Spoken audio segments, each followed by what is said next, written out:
سنا واقعہ حضرت مولانا محمد قاسم صاحب رحمۃ اللہ علیہ نانوتوی کا کہ دہلی میں قیام تھا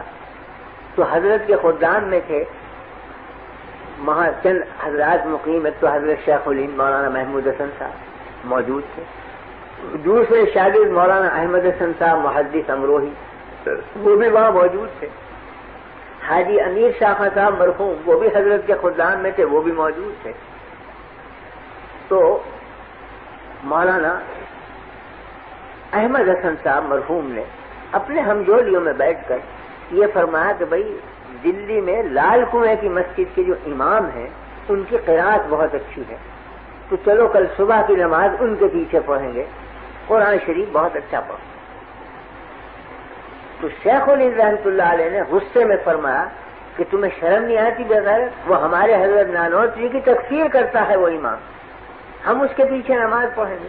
جب وہ حضرت مولانا کو کافر کہتا ہے ہم نہیں پڑھیں گے ایسے شخص کے پیچھے نماز، اور کوئی ذرا سخت لہجہ اختیار ہے۔ یہ جملے حضرت نانوتوی کے کان میں پڑے۔ تو اگلے دن حضرت نانوتوی رحمۃ اللہ علیہ ان سب شاگردوں کو لے کر اسی مسجد میں پہنچے صبح کی نماز پڑھنے کے لیے، اسی امام کے پیچھے جا کے نماز پڑھی۔ نماز کا جب سلام پھیرا تو چونکہ لوگ اجنبی تھے یہ، تو نمازیوں نے دیکھا کہ بھئی یہ ہیں تو کچھ علماء صورت مگر ہیں اجنبی، تو کچھ کے گوئیاں ہوئی کون ہے معلوم ہوا کہ تو حضرت مولانا محمد قاسم صاحب اور یہ ان کے شاگرد مولانا شیخ الہند محمود الحسن صاحب ہیں، اور یہ مولانا احمد حسن محدث امروہی ان کے تلمیذ ہیں۔ اب امام کو سخت حیرت ہوئی کہ میں تو انہیں رات دن کافر کہتا ہوں اور یہ نماز پڑھیں آج۔ تو خود بڑھے وہ امام اور کہا کہ حضرت میں آپ کی تکفیر کرتا تھا اور میں آج شرمندہ ہوں کہ آپ میرے پیچھے نماز پڑھیں، حالانکہ میں نے آپ کو کافر کہا۔ فرمایا مجھے قدر ہے آپ کے کافر کہنے کی، اور میں آپ کی اور زیادہ عزت بڑھ گئی میری نگاہ میں کیونکہ آپ نے کافر کہا مجھے۔ کیوں؟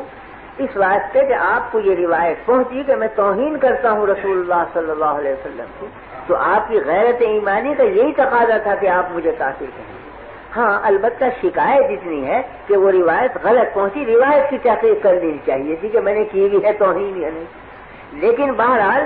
تکفیر کی بنا ہے توہین رسول، اور توہین رسول جو مسلمان سنے گا تکفیر واجب ہے کرنا، کہ وہ کافر کہے وہ دائرہ اسلام سے خارج ہو گیا جو توہین کرے نبی کریم صلی اللہ علیہ وسلم کی۔ تو فرمایا میرے دل میں قدر ہے آپ کی قوت ایمانی کی کہ آپ نے مجھے کافر کہا، اس لیے کہ آپ کو یہ خبر پہنچی کہ میں توہین رسول کرتا ہوں۔ ہاں شکایت اتنی ہے کہ آپ تحقیق کر لیتے کہ یہ خبر صحیح ہے یا غلط، تو میں عرض کرنے یہ آیا ہوں کہ یہ خبر غلط ہے، اور میں خود اس شخص کو دائرہ اسلام سے خارج سمجھتا ہوں جو ادنی درجے میں بھی توہین کرے نبی کریم صلی اللہ علیہ وسلم کی۔